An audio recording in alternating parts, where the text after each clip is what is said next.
समय आर पार और इस समय की बहुत बड़ी खबर है और बहुत बड़ी खबर है। कांग्रेस पर आचार्य प्रमोद कृष्णम ने एक बहुत बड़ा हमला किया है।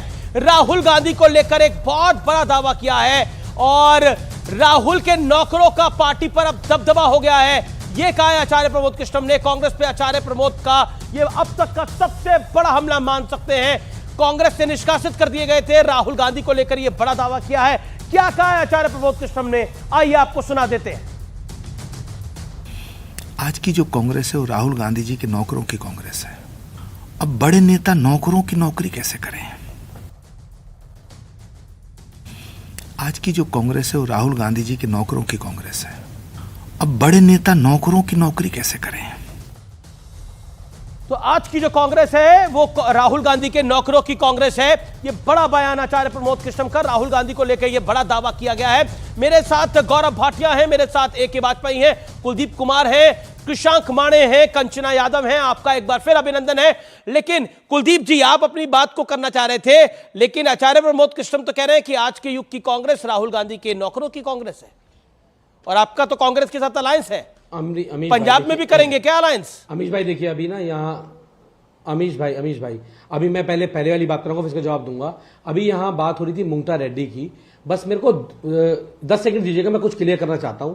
यहाँ पे आपने कहा कि कविता के पास जो हैं उन मुंगटा रेड्डी के जो हैं वो स्क्रीनशॉट्स मिले हैं। अभी मुंगटा रेड्डी है कौन? आखिर मैं देश को बताना चाहता हूं।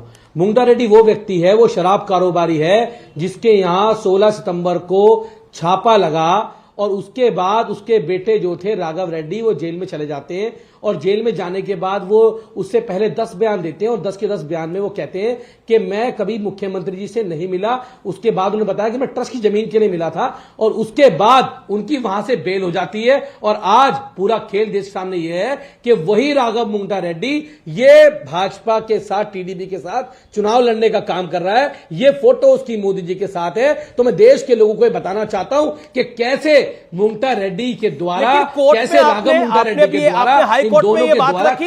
नहीं, एक सेकंड, आप कंफ्यूज हो रहे हैं दो चीजों के अंदर। आपने हाई कोर्ट में ये बात रखी, कोर्ट ने बोला इलेक्टोरल बॉन्ड का और कौन चुनाव लड़ रहा है उसका कोई मुद्दा नहीं है। और सेकेंडली, बुच्ची बाबू और राघव मुंगटा के बीच में बात हो रही है। हाँ, तो वही मैंने बताया, गुच्ची बाबू और राघव मुंगटा। वो राघव मुंगटा तो वही है जो टीडीपी, जो भाजपा का अलायंस है, मोदी जी की फोटो गलती दोहरा रहे हैं जो आपने हाईकोर्ट में गलती करी। ये झगड़ा केंद्र और अरविंद केजरीवाल का नहीं है। ये मामला ईडी और अरविंद केजरीवाल के बीच में है। ये मामला आम आदमी पार्टी और ईडी के बीच में है। ये केंद्र का मामला नहीं है। ऑनरेबल हाई कोर्ट की जस्टिस ने अपने ऑर्डर में यही लिखा है। जो बड़े किंग पिंग थे, एक शरद चंद्र रेड्डी, एक का खुलासा हो गया कि उसने कैसे। Gaurav Bhatia haves to reply. Gaurav Bhatia reply. अब आपने बोला, अब आप शांत रहिएगा। कुलदीप जी, मैंने अब आपको मौका दिया, अब आप शांत रहिएगा। मेरा निवेदन स्वीकार करिए। Gaurav Bhatia on screen, no one else. Gaurav Bhatia वो कह रहे हैं हमें फंसाया जा रहा है, हमें डुबाया जा रहा है और बीजेपी के इशारे पे सब कुछ हो रहा है। देखिए, इनके आरोप भी बेबुनियाद हैं और मैं आपको वजह बताता हूं। मैंने ऐसे ही नहीं कहा था कि टीवी पे आके चर्चाओं में अपनी दलील रखने से बेहतर है न्यायालय के समक्ष रखो। इन्होंने ये भी दलील रखी थी, अप्रूवर पे इन्होंने सवाल उठाए थे। तो आपको मालूम है न्यायालय ने इनको फटकार लगा के क्या कहा। इन्होंने जब कहा तो न्यायालय बोली कि अप्रूवर कोर्ट की मर्जी के बाद बनता है, इसलिए अप्रूवर पे अगर आप सवाल उठाते हो तो न्यायपालिका पे सवाल उठा रहे हो। दूसरी बात, इलेक्टोरल बॉन्ड के मुद्दे पे ये अभी कह रहे हैं, ये कोर्ट में भी कहा था अमीश जी, आपने बिल्कुल सही कहा। दिल्ली उच्च न्यायालय ने कहा ये मुद्दा हमारे सामने है नहीं, हम लोग कानून से चलेंगे, राजनीतिक बयानों से नहीं चलेंगे। तीसरी बात, इन्होंने कहा चुनाव का समय है, टाइमिंग गलत है, तो न्यायालय ने इस पे भी कहा कि ये जो आप तथ्य रख रहे हैं, आर्ग्यूमेंट, दलील रख रहे हैं, इसमें कोई दम नहीं है। जांच एजेंसियां अपना काम करती हैं, चुनाव से उनका कोई लेना देना नहीं होता। लेकिन आपने जो एक बात बोली कि राहुल गांधी का बयान आया है कि गरीबी खत्म कर देंगे, तो मैं आपको बताऊं, जब नरेंद्र मोदी जी की सभा होती है तो नारे लगते हैं मोदी मोदी मोदी, और जब राहुल गांधी आते हैं तो नारे लगते हैं खोदी खोदी खोदी। तो जनता ने पूछा ये खोदी खोदी नारे क्यों लगा रहे हो? कह रहे हैं कांग्रेस पार्टी की कब्र किसने खोदी है? ठीक है। राहुल गांधी ने खोदी है। ओके, जवाब इसके संजना बारे में यादव लगता है उनके अलायंस खोदी, पार्टनर है, वो खोदी। जवाब देंगी। 1969 लेकिन चिराग पासवान की बड़ी स्टेटमेंट आई है। चिराग पासवान ने बड़ा बयान दिया है। वो कहती हैं कि सत्ता में आए तो लोग जेल जाएंगे। इनके अंदर कितनी बदले की भावना है? देखिए, हम तो यहाँ गौरव जी को बोलना चाहेंगे, इंडिया अलायंस को बार बार इन्होंने घमंडी अलायंस कहा है और कहते आए हैं। मैं तो कह रही हूँ कि मत कहिए, इसलिए मत कहिए कि एक पार्टी आप छोड़कर आए हैं। आपको मालूम है कि भारतीय जनता पार्टी सत्ता से जाने वाली है, दूसरी पार्टी की आप तलाश करेंगे, तो क्यों फालतू में घमंडिया कर रहे हैं? अभी उसी पार्टी से कई लोग बीजेपी में गए हैं, तब घमंडिया नेता नहीं थे वो। जब इंडिया से गए वो नेता आपके पास गए तो घमंडिया नेता नहीं है। और जब तक वो इंडिया अलायंस में वो घमंडिया है, क्या बात कर रहे हैं गौरव आप? 30 सेकंड दीजिए। करिए।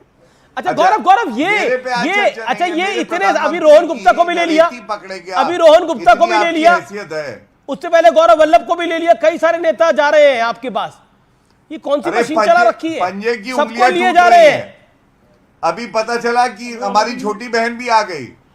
क्या पता पंजे की उंगलियां टूटी हैं, कुलदीप कुमार भी आ जाए, वो संस्कार कहीं ये मुझे भी नहीं आ जाए, चाहिए। क्या पता चले? वो संस्कार मुझे नहीं चाहिए जिसकी वजह अरे से आप देखेंगे। टीवी पे ओके एक ही बात भाई आचार्य प्रमोद कृष्णम का बयान कि कांग्रेस को अब राहुल गांधी के नौकर चला रहे हैं, इसके मायने क्या है?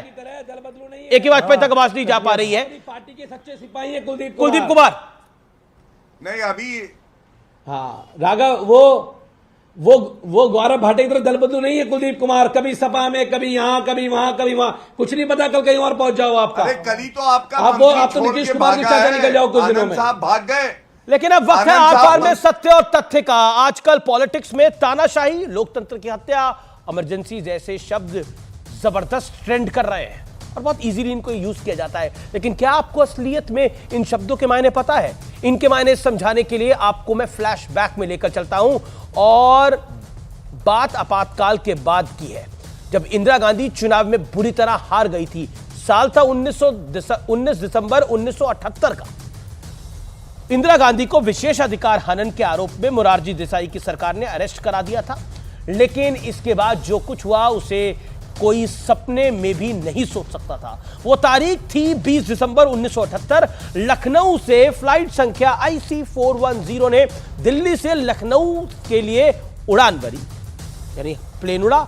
लेकिन दिल्ली में लैंडिंग से ठीक 15 मिनट पहले दो यात्री अपनी सीट से खड़े हो गए और सीधे कॉकपिट में जा पहुंचे और पायलट के सिर पर बंदूक तान दी। इन दोनों यात्रियों ने प्लेन को हाईजैक कर लिया था। इनमें एक का नाम था भोलानाथ और दूसरे का नाम था देवेंद्र। इन्होंने प्लेन को नेपाल ले जाने की मांग की, लेकिन प्लेन में फ्यूल, ईंधन कम था, लिहाजा प्लेन को वाराणसी की तरफ मोड़ दिया गया। इन दोनों हाईजैकर्स ने यात्रियों की रिहाई के लिए जो शर्तें रखी उसे सुनकर आप बिल्कुल हैरान रह जाएंगे। उनकी मांग थी इंदिरा गांधी की रिहाई और संजय गांधी के खिलाफ दायर सभी मामलों को हटवाया जाए। अभी धमकी दे रहे हैं ना, मोदी को जेल में डालेंगे, लेकिन वहां क्या आ जा रहा था कि ये सब मामले हटाए जाएं। अब इन दोनों का असली परिचय भी जान लीजिए।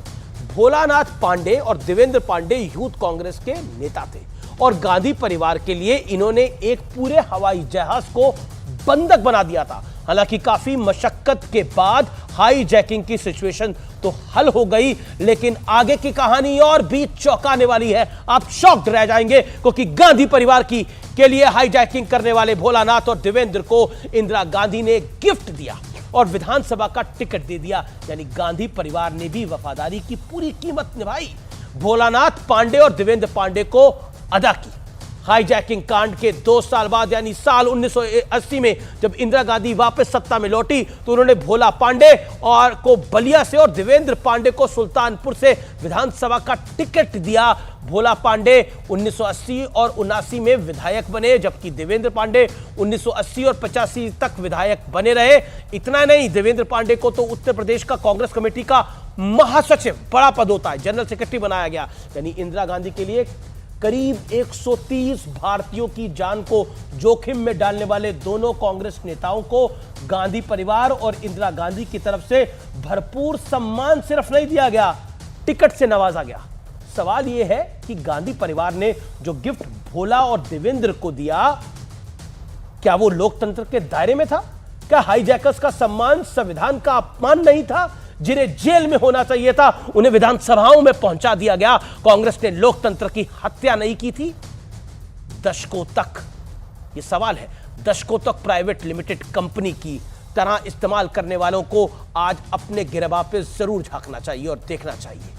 मैं ये बात आज इसलिए कह रहा हूं कि आज के इस दौर में शुचिता की बातें तो बहुत करी जाती है और धमकी दी जा रही है कि नरेंद्र मोदी को हम जेल में डाल देंगे, लेकिन जिनको जेल में होना चाहिए था उनको विधानसभाओं में बिठा दिया गया, प्लेन हाईजैकर्स को बिठा दिया गया।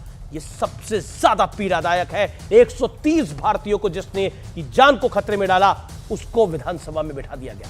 तो फिलहाल आज के इस कार्यक्रम में इतना ही।